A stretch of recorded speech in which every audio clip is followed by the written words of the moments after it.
Okay, so I want to start today with a number that I honestly thought was a typo when I first saw it in the Department of Labor report. It's one of those stats that is so big, it just stops feeling real. And, well, it just starts looking like abstract art. Oh, I think I know exactly which one you're looking at. It's the lost and found number, isn't it? It is 29.2 million. Yeah. That is the number of abandoned 401k accounts currently sitting in the U.S. financial system. Wow. Yeah, that is nearly 30 million people who, walked away from a job, got the sheet cake in the break room, handed in their badge, and just left their retirement savings behind. It is a staggering amount of forgotten paperwork. And the dollar figure attached to that is even wilder. Right, it's $1.65 trillion. Right. Trillion with a T. Unbelievable. I looked this up, and that is roughly the GDP of Australia, just kind of floating around in the American financial ether, completely unclaimed or ignored. And it's not just loose change. That represents a massive chunk of the country's wealth that is effectively paralyzed. It's sitting there, often eroding, rather than building wealth for the people who actually earned it. Yeah. It's really a tragedy of inertia. And here's where I have to eat a very large slice of humble pie. Oh boy. Because I was reading through this data, prepping for this deep dive, feeling very superior. I was thinking, who are these irresponsible people forgetting about their money? How do you lose track of your life savings? And then, literally yesterday, I went to check my mail. Oh no. Please tell me you aren't the statistic. I am the statistic. No way. I am part of the 29.2 million. I opened a letter from Voya, who I haven't thought about in years regarding a job I left back in 2019. Apparently, I have about $16,000 sitting there. I had completely ghosted this account. The classic ghost account. I mean, it happens to the best of us. Life gets busy, you switch jobs, the paperwork is annoying, and you just think, I'll get to it later. Yeah, and later never comes. But now I'm holding this letter, and I'm looking at the daunting amount of administrative nonsense involved in moving it, and I'm just paralyzed. So I decided to hijack today's deep dive. We aren't just talking about high-level economic concepts today. We are doing a live intervention. I love it. A financial exorcism for your ghost account. Yes, Sick. exactly. I want to use the source material we have, the guides from the Daily Fiscal on the best platforms for 2026, and I want to walk through the actual nitty-gritty process of rescuing this money. Okay, let's do it. I want to know exactly how to move it, where to put it, and most importantly, I need you to convince me why I shouldn't just leave it there. Because part of my brain is saying, hey, it's safe, it's not on fire, why bother? That right there, that it's fine fallacy, is the very first thing we need to dismantle. Yeah. Because that instinct is actually costing you money. Leaving that $16,000 in the old account isn't a neutral decision. It's an active decision to lose wealth. Okay, let's unpack that. If the market is going up and my money is invested in the old plan, how am I losing money? It's still invested, right? Well, maybe. It comes down to two silent killers: default investments and fee erosion. Okay. Let's look at the default investments first. When you leave a job, do you know what happens to your allocation? I assume it just stays in whatever I picked. Sometimes. But Yeah. often, if the plan changes or if you were auto-enrolled and never really managed it, your money gets swept into a default option. Sometimes that's a target date fund, which is okay, but often expensive. But frequently, especially in older plans, it sits in something called a stable value fund. Stable value. I mean, that sounds comforting. It sounds safe. It's designed to sound safe, but in the investment world, stable usually means stagnant. These are essentially insurance wrappers that protect your principal but pay out very little interest. Like how little? Right now, according to the data we have, many of them are yielding about 2.1 to 2.7%. Which is barely keeping up with inflation, if that. So I'm basically burying the money in the backyard. Exactly. You're just treading water. Meanwhile, a standard total market index fund, it's buying the whole haystack of companies, has historically returned over 10% annually over long periods. Right. So every year you leave that money in a stable value fund, you aren't just earning 2%, you're losing the opportunity to earn the other 8%. That is the opportunity cost. Okay, so that's the growth side. I'm missing out on the upside. But what if I'm actually invested in stocks in the old plan? You mentioned fee erosion. Yeah, this is the one that really bleeds people dry over time. 401k plans, especially for smaller to mid-sized companies, often have high administrative fees and use funds with high expense ratios. Can we define that real quick? Yeah. Expense ratio. Sure. It's the percentage of your money the fund manager takes every single year just to run the fund. In many default 401k plans, you might be paying 0.67% or even 1%. Okay, playing devil's advocate here. 1% doesn't sound like a catastrophe. If I make 10%, keeping 9% seems fine. It seems fine over 1 year. It is catastrophic over 20 years. Let's look at the math from the source material. They use an example of a $24,000 balance, so a little more than yours, but in the ballpark. Okay, check it. They compared leaving it in a fund charging 0.67% versus moving it to an IRA with a 0% fee. Assuming the market performs exactly the same for both, how much money do you think you lose just to that tiny fee over 20 years? On 24 grand? I don't know, maybe $1,000? It's roughly $8,300. Whoa. Wait, that's a third of the original principal? That is the power of compound interest working against you. You lose the fee, plus all the growth that fee would have earned had it stayed in your account. That 8 grand is a used car. It's a dream vacation. It's a kitchen renovation. Wow. And you are voluntarily handing it over to an insurance company just because you didn't want to fill out a form. Okay, that hit home. That is a very specific price tag on my laziness. I definitely do not want to donate 8 grand to Voya, so I'm motivated. I need to move this $16,000. The question is where? The landscape seems overwhelming. Every bank and app wants my money. It can be noisy. Mm. But for 2026, the source is really narrowed down to 4 main contenders based on fees, user experience, and tools. We're looking at Fidelity, Vanguard, M1 Finance, and Empower. But for your specific situation, simple consolidation, getting it done fast, there's a clear winner and a pretty surprising watch-out regarding the usual favorite. Let me guess. The usual favorite is Vanguard. They're the saints of the industry, right? The grandfather of low-cost investing. They are the OGs. Yeah. And look, Vanguard is fantastic. They revolutionized the industry. But the source material points out a nuance that people often miss, specifically for smaller accounts or ghost accounts like yours. What's the catch? Vanguard has been pushing hard for digital-only engagement.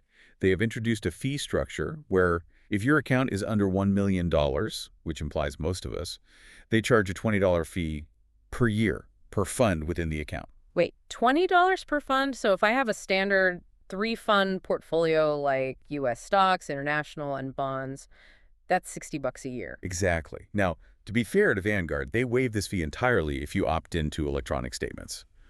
It's easy to avoid. Right. But, and this is a big but, if you are the kind of person who leaves an account dormant for 5 years, like you just did, I am definitely that person. I lose passwords. I forget to update email addresses. then you're at risk. If your email bounces or you miss a checkbox or policies change, that fee kicks in.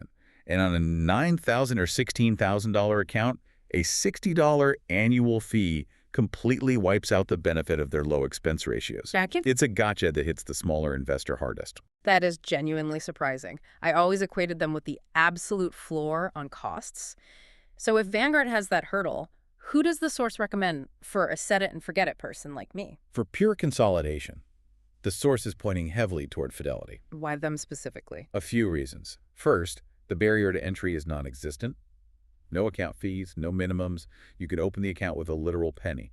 But the big differentiator is their zero line of funds. Zero. Capital letters, zero RO. They have total market index funds like FZROX that have a 0.00% expense ratio. No management fee at all. How do they make money then? Are they selling my data? No, it's a loss leader. Think of it like the $1.50 hot dog at Costco.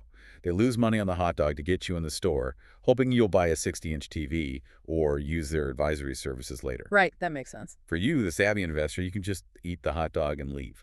You get the market return with zero drag. I like the sound of a free hot dog, but what about the paperwork anxiety? You mentioned earlier that Fidelity helps with that. Yes, and this is the second reason they win for ghost accounts. They have a dedicated rollover concierge service. Concierge sounds fancy. Does that mean I get a butler? It means you get a human who knows the back office phone numbers.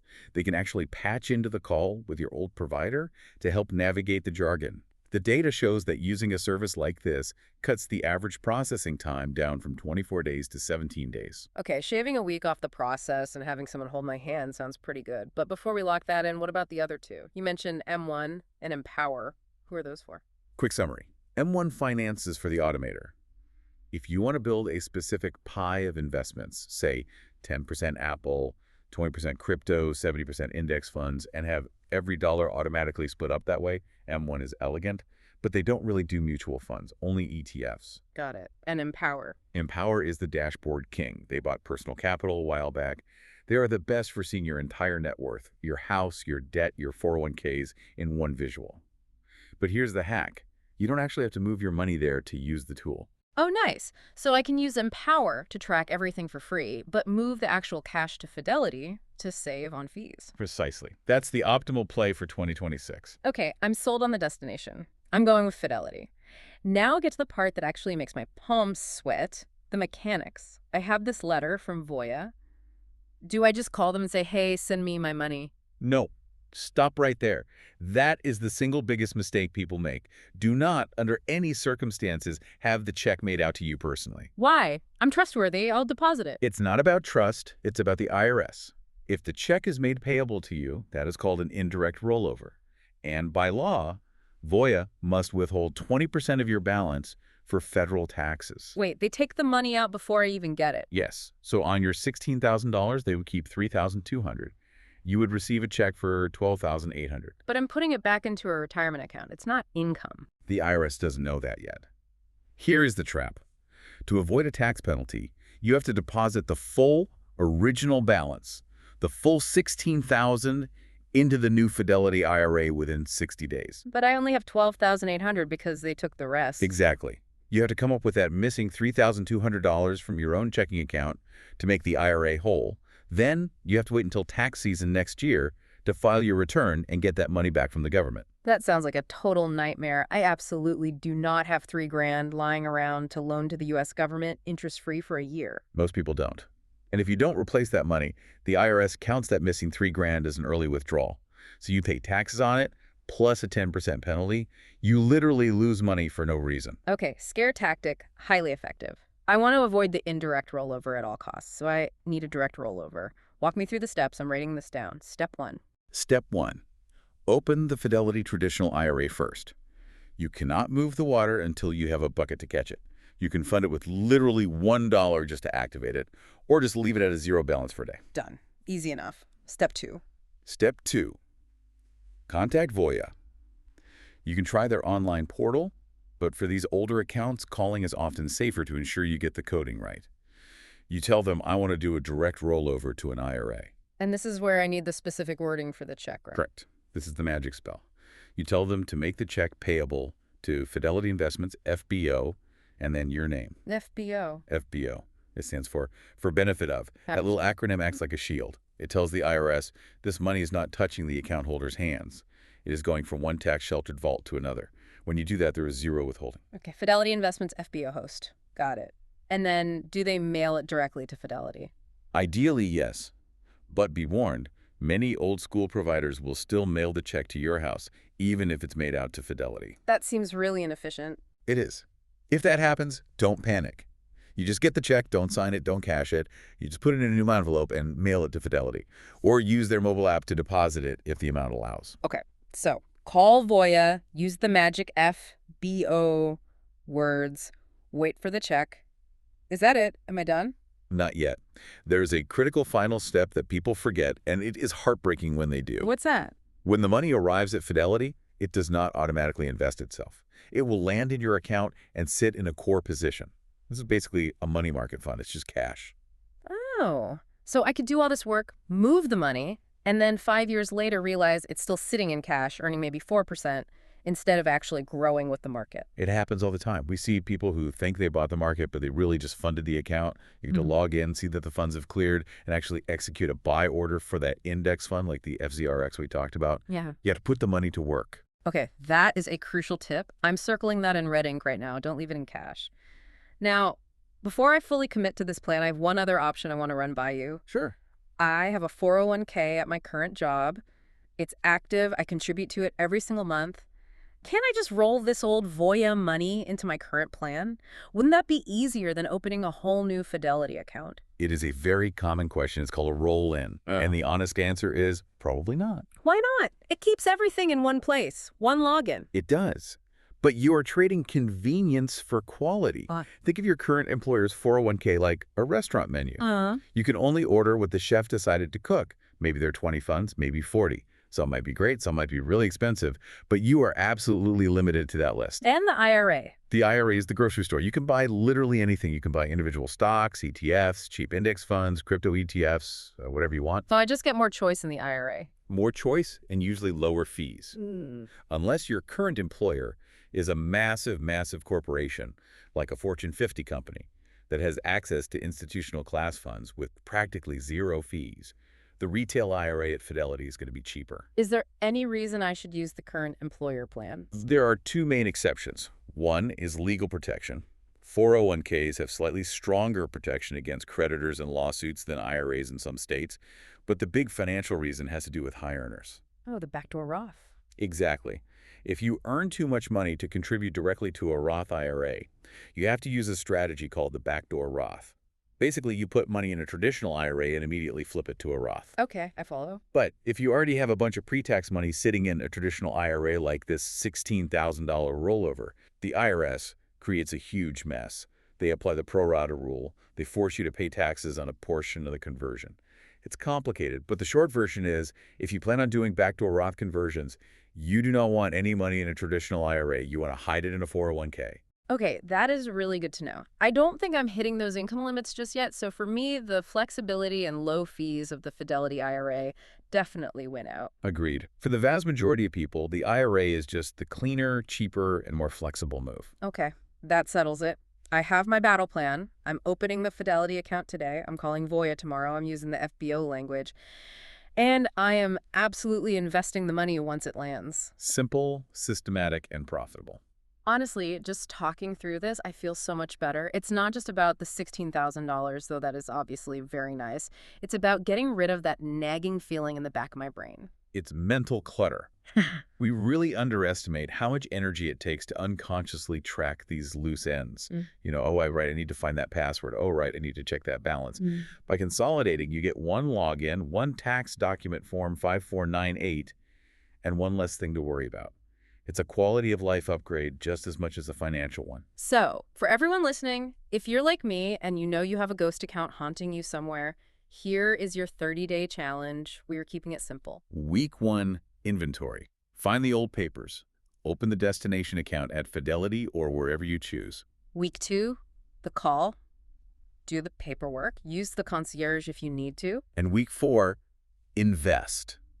Do not let it sit in cash. And if you're listening and thinking, well, I don't think I have any old accounts, you should probably check anyway, right? Absolutely. There is a site mentioned in the source material called unclaimedretirementbenefits.com. It's essentially a national registry. It is worth a 5-minute search to see if you have money from a summer job you had 15 years ago. You'd be surprised. It's literally free money that belongs to you. Go claim it.